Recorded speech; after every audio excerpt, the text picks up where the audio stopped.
Thinking makes us so. Messages from the cosmos, followed by a magical calendar. July 4th to the 16th, 2026. These times are a test of the cosmic broadcast system. These times are just a test. Will we take the everlasting gobstopper, or will we return it to Mr. Willy Wonka for the win?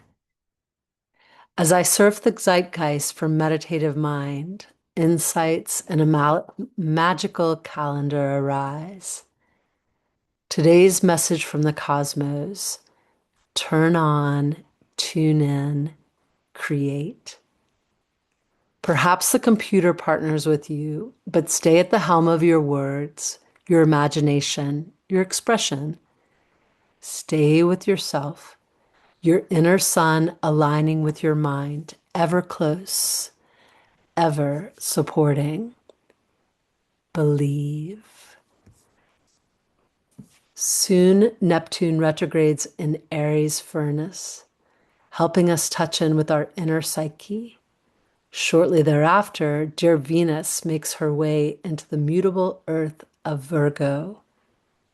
Also soon, a new moon at 21 degrees 58 minutes of Cancer provides us with an opportunity to better see our stars. All's ruled by Luna, but influenced by Pisces too. Pisces co-leads the last third of the 30 degrees, known as the third decan, within which this new moon finds exactness. Just in case y'all were lost on that, remember the degree point that this moon comes exact at is 21 degrees 58 minutes. We can round up and say 22. Finally, Mercury's in the midst of his second retrograde of 2026 with a Kazemi on the way. Hip, hip, hooray! Kazemi, Arabic for in the heart. In this context refers to Mercury aligning on the same degree-ish as our sun, exact-ish at 20 degrees plus. When a Mercury Cazimi is in play, we may receive downloads regarding our inner selves, clarity within clairs, a knowingness about our path on earth. All occurs in Cancer's celestial womb. Me sees this Kazemi ushering in blind spot erasing knowledge, psychic nourishment, maternal power. Any specifics we may wish for will come too, for we're the leaders of our lives, and all happens in warm waters under misty skies. Oh, yes. So I have a painting of boats on water. The title is Boats Morning. I actually love that title. The artist is George Yater, and his lifetime lasted from 1910 to 1993. And he was a contributor to the Federal Art Project. The sponsor of that project was the United States. It was part of the Works Progress Administration. And there's actually a website link too that's will take you to find out more if you're curious. Kind of an amazing thing. I chose this image because the artist got the water just right, the softness of the day, the diminished yet still moving motion. Perhaps I'm nostalgic for the Works Project Administration, a program in which the government rather actively supported artists. All right, let's move on to the magical calendar. It's July 4th to the 16th, 2026. And y'all know this, but I tend to record the day after the calendar starts. So you get yesterday too, which I just personally like, okay, reflecting on yesterday, and then I can look and see if there's something magical that happened that day. And the times given are Eastern Daylight Time. That's Greenwich Mean Time minus 5 hours. Why, you ask? Because with a magical calendar, you can plan out your magical life. Duh. Okay, July 4th. Mars was conjunct Uranus. That was a pretty big deal. Man, oh man, how was it for you? Luckily, later in the day on July 4th, Mars was sextile Neptune at that was at 8:44 p.m. That one too might have felt a little bit better. That was also around the time that they held some of the stuff in Washington, D.C. due to lightning. I'm sure other shenanigans happened. To tell you the truth, I didn't really pay much attention to the headlines. 4th of July is an interesting day for me, and I'll save the why for another time. Okay, July 5th, Luna in Pisces. Psychic powers activate. July 5th, Mercury semi-sextile Venus at 4:06 a.m. Don't break up. Just wait a few hours and all may look a little different. Strong planets, especially Venus, given she's in late Leo, but weak aspect, meaning matters will resolve soon and maybe all will not get too wild and woolly, as it were. July 5th, Mars trine Pluto at 9:07 a.m. Steer towards your ability to let go of what's not working in a grounded manner. Be grateful for all you gained, generous in looking towards all stakeholders. Be kind, but know that it's okay to release now. So that aspect's actually past its exact point, but it's strong. So we're probably still feeling a little bit of the orb of influence as I'm recording. Okay, now we are headed into the future land. July 6th, Sun square Saturn at 6:47 a.m.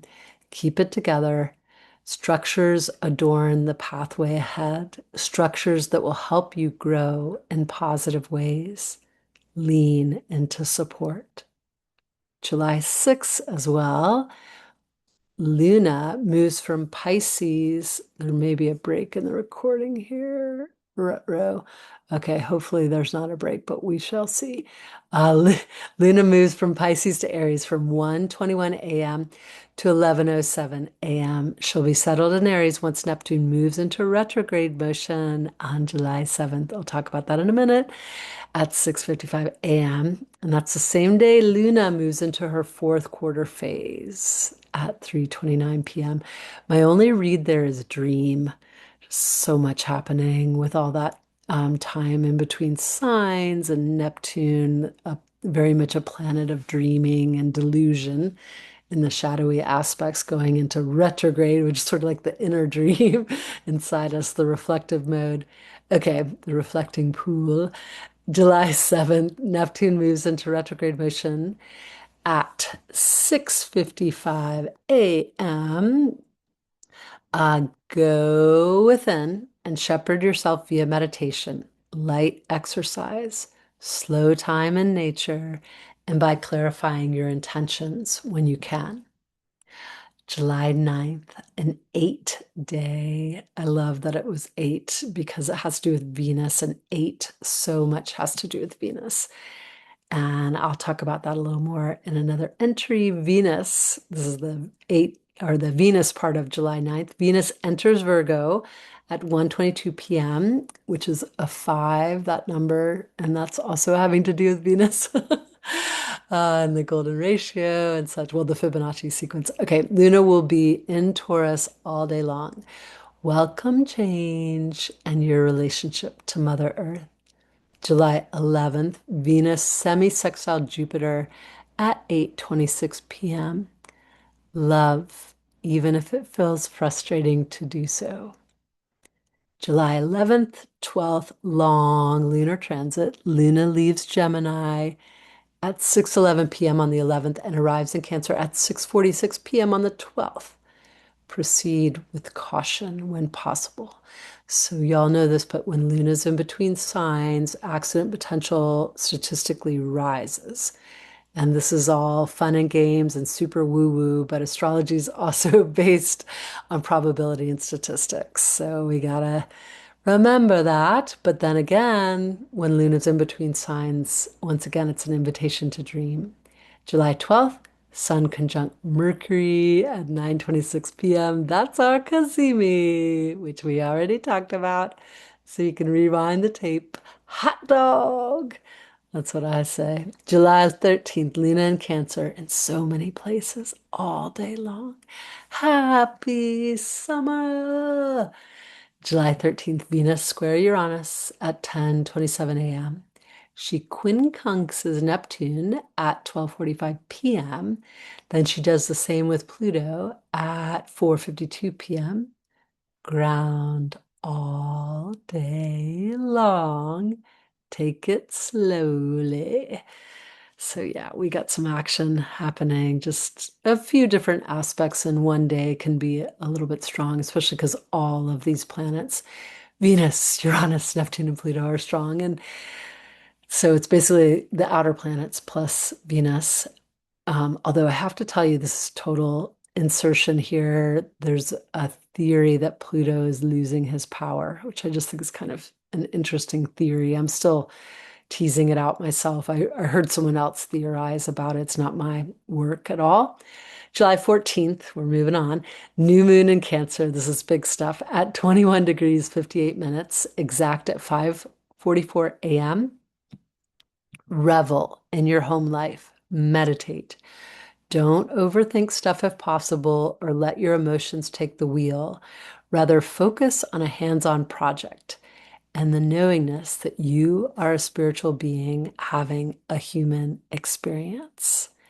You may feel this moon in your genital, immune, reproductive, respiratory, and respiratory systems. Um, Sorry, I had a little typo there. Your sternum and stomach may also activate. So yeah, your sternum is the hard plate, often called the breastbone, that's right in front of your heart. You want to, it's a really important part of us. I don't think it gets enough attention, the sternum. This is the bone that protects our heart. Of course, our rib cage does too, and our lungs and all that, and sacs that they're in, and connective tissue. But the sternum's a big helper. It protects us. It helps our heart, which is kind of cool. And yeah, our tummies. You might feel your tummy. Okay. July 15th, Uranus is sextile Neptune at 4:32 p.m. Damn. So the outer planets sextiles and trines have been kind of in play for ages now, actually, weeks, months, but they're exactish right now. So that's why a lot of people have so much focus on the magic of July, and it's just because there's some precision, other layers to that too, but the precision heightens everything. So later that day at 6:27 p.m., Luna sets sail for a lengthy transit towards Virgo. She'll settle in sign at 8:07 p.m. on July 16th. Let yourself recover somewhat from the new moon energy. And if surprises occur, notice them from meditative mind and invite inner peace to take hold at your center. Special thanks to Alex, Ada, Big Ricky, Deanna, Ginger, Jude, Kelly, KM, Lara M, Lazardsky, Marnie, PJ, Peggy, Fally, Siegel, Soster, Terry, Tina Z, and Shirls. So my calendar inspirations come from Lou Allen's 2026 Astrological Daily Ephemeris and Aspectarian. All for now, friends. Till tomorrow, and in carrying the light. Ba-da-da-da.